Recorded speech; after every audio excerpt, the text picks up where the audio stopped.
nyo rin ba, itong nakaraang araw ay sunod-sunod ang mga Facebook account na na-suspend or na-disable ang kanilang mga accounts. Hindi lang ordinaryong users, pati na rin yung mga content creators, business owners, pati na rin kahit naka-Meta verify ka. Kaya ang tanong, ano ba talaga ang nangyari kay Meta? Sa video na ito, pag-uusapan natin yung posibleng mga dahilan kung bakit nasosuspend ang maraming Facebook account based sa mga official na impormasyon at mga ulat na lumabas. Kaya kung interesado ka malaman kung bakit sabay-sabay na-disable yung ating mga account, keep on watching, and kung bago pa lang sa aking channel, huwag mo kalimutang mag-like and subscribe. I-click mo yung bell para updated ka na nga sa mga video na i-upload natin. And simulan natin agad pagkatapos ng aking intro.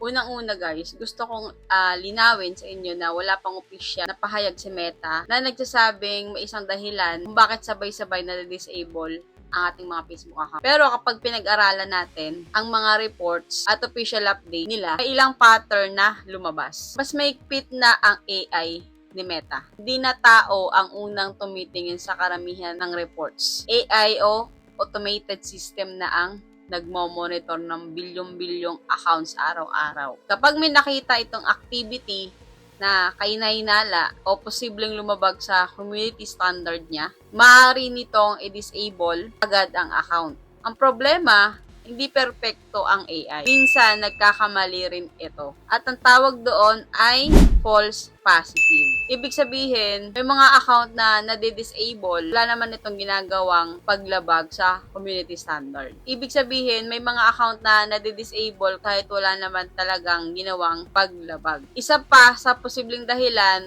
ay ang tinatawag na enforcement wave. Minsan-minsan ay nang malawakang paglilinis laban sa spam, fake accounts, scammers, impersonators, at fake engagement. Pag nangyari ito, milyong-milyong accounts ang sabay-sabay na nire-review ng kanilang system. Dahil automated ang proseso, posibleng may mga lehitimong accounts na nadadamay. Link account. Isa rin sa napansin ng maraming user ay apektado ng link account. Halimbawa, kapag nakakonect ang Facebook mo sa Instagram o Meta Account Center at nagkaroon ng issue ang isa sa mga account, posible ring maapektuhan ng iba pang connected accounts.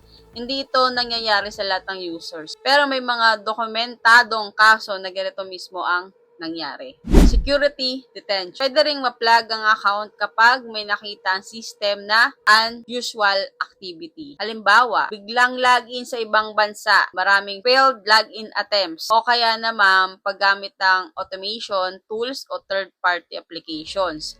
Layunin nitong protektahan ang account laban sa hackers, pero minsan ang mismong may-ari ng account ang naapektuhan. Importante ring tandaan na kapag na-disable ang account mo, ay may ginawa ka na agad na mali. May mga pagkakataon na mismong si Meta ang umaamin na may maling pag-disable matapos na lang review ang account. Kaya kung sigurado kang wala kang nilabag, huwag mawalan agad ng pag-asa. Ano ang dapat mong gawin? Kung isa ka sa mga naapektuhan, una, basahin ang email na pinadala ng Meta.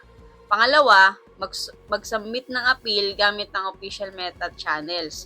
Pangatlo, kung kailangan ng ID verification, siguraduhin malinaw at tugma ito sa pangalan ng account. At higit sa lahat, maghintay ng review dahil hindi pare-pareho ang tagal ng bawat kaso. Sa ngayon, wala pang official na confirmation mula sa Meta support kung bakit sabay-sabay na nade-disable ang napakaraming Facebook accounts. Pero based sa mga available na impormasyon, posible itong dulot ng mas mahigpit na AI moderation, lawakang enforcement laban sa mga spam at scam, security check, at sa ilang pagkakataon ay mga false positive o maling pagpa-plug ng system. Kaya kung isa ka sa mga naapektuhan, tandaan mo na hindi ka nag-iisa. Marami ring users sa iba't ibang bansa ang nakakaranas ng pareho sitwasyon. And kung gusto mong matutunan kung paano gumawa ng maayos at professional appeal kay Meta, panoorin nyo lang yung mga video natin na in-upload dito sa ating channel. Marami na pong ginawang kung paano po tayo mag-a-appeal ng form, paano tayo mag-submit ng report So, check nyo lang yung ating playlist sa ating YouTube account for recovery. So, nandun na lahat ng ating full video tutorial at tinuro ko doon lahat kung paano tayo mag-appeal ng mga na-disable na account, mga na-restrict, para mabalik natin yung ating account. Para maibalik mo yung, kung nagkamali lang naman si Meta, para maibalik mo rin yung iyong Facebook account. Kasi kung nagkamali siya, babalik yun agad. Pinaliwanag at in-explain ko lang sa inyo kung bakit nga gano'n. Pero nga, yun nga, sa una kong sinabi na wala pang official si Meta na kung bakit sabay-sabay talaga na disable yung ating mga account. Pero yun lang yung mga sinabi ko kanina, yun yung mga dahilan kung bakit na-disable na sabay-sabay yung ating mga accounts. So, kung may iba pa kayong tanong, pwede kayong mag-comment sa ating comment section. Pag-usapan natin yan sa next tutorial natin. And that's all for today's video. Huwag mo kalimutang mag-like and subscribe and click mo yung bell para updated ka na nga sa mga video ni-upload natin. And kung gusto nyo ng marami pang about dito, about sa Facebook. Marami na pa tayong video na ginawa dito sa ating YouTube channel. At click mo yung bell para updated ka sa mga bago nating video na ilalabas pa. And see you next video. Bye!